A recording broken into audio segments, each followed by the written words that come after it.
This video contains mild spoilers for the premise of Jungle Juice. Nothing too specific, even things that happen in chapter 1 will still surprise you. Honestly, Jungle Juice is a bit outside of what I usually talk about, but it's great and not enough people are talking about it.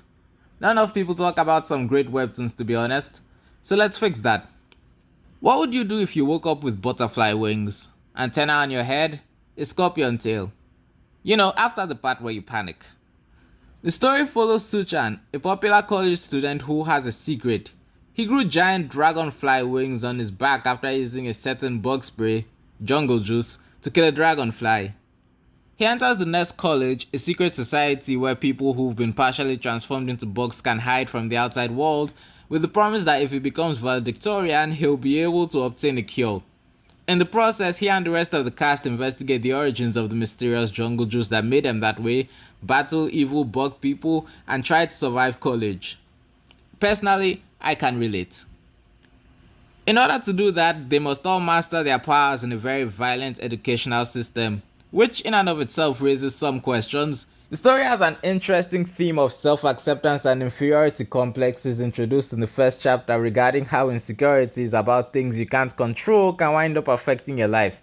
Suchan's quest to cure his dragonfly complex and go back to a normal life, but ironically the only way to obtain said cure is to fully embrace and master his complex while grappling with his humanity and passing his ridiculous classes. The power system itself is fascinating as the characters explore the most shonen battle manga interpretation of different insect traits, allowing for characters with the powers of super speed, punching explosions, controlling sand, and healing fatal injuries. And we're still learning more about it as the main characters learn more about themselves. Plus, if you read it on Webtoon, you can read the comments by Entomo, who explains some interesting facts about the insects featured in the chapters. As you've probably seen from this video, the art is spectacular. The characters are drawn to be adorable, sexy, or terrifying depending on what the story calls for. And it also has a lot of interesting creativity in how the insect powers manifest in the character designs. And the colors of the webtoon only make it pop, which also transfers well into the dynamic action scenes. This webtoon is absolutely beautiful.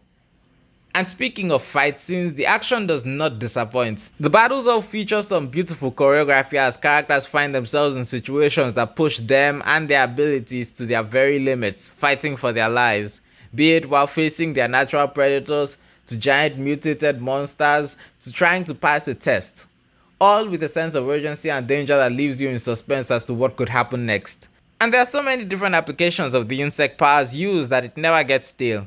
If you watched Fire Force and saw the different ways fire was used in that story, just take that and multiply it by the 900,000 known insect species on Earth.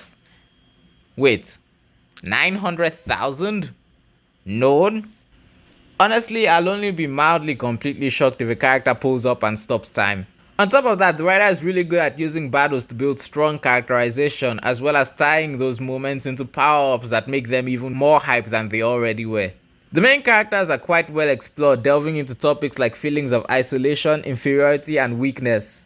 The side cast, while not as well explored, are still a noticeable and fun presence in the story that make the world feel bigger and have their own moments to shine.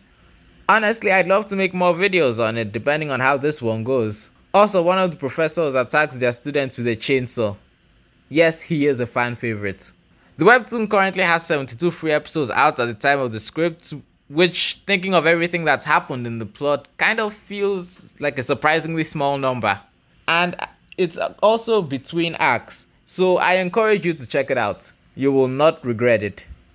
If you enjoyed this video or have read Jungle Juice and would like to share your thoughts on it or this video, please leave a comment below, and while you're down there, hit the like button and subscribe for more content.